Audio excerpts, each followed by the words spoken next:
RK रनक channel subscribe करें, बेल icon घंटी दबाएं।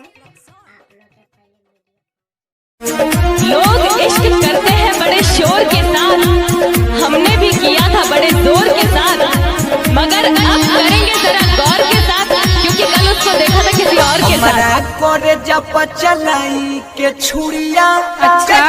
ससुरा का जोना के गुड़िया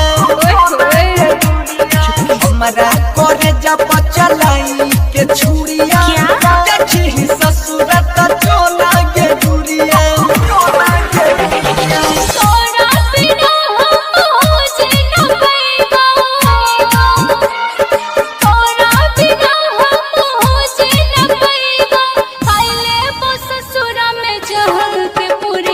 हमारा करे जब चलाई के छुड़िया ससुरा का जोना के गुड़िया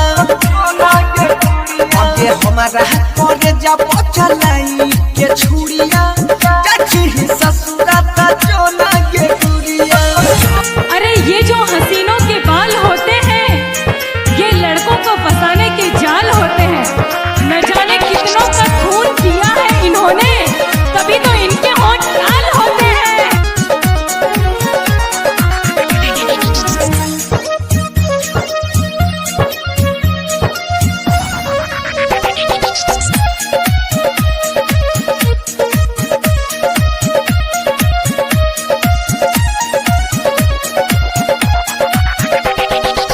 तोरा बिना हम जिए न पैबा,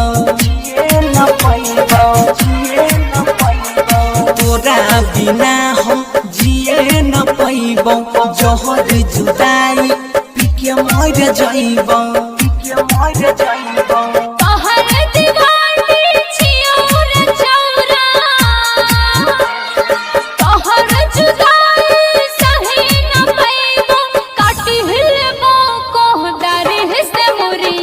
जछी ससुरा त जोना गे गुड़िया हमरा करे जब चलाई के छुड़िया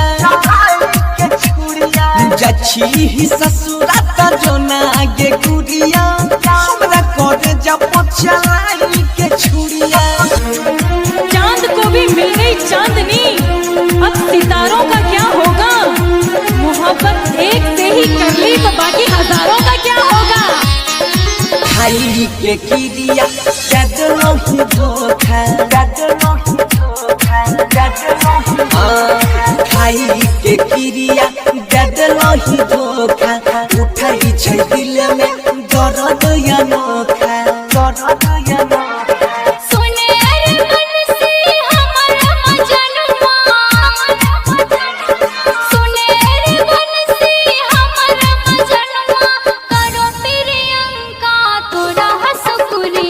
मारी के हमारा करे जाम छुड़िया जछी ससुरा त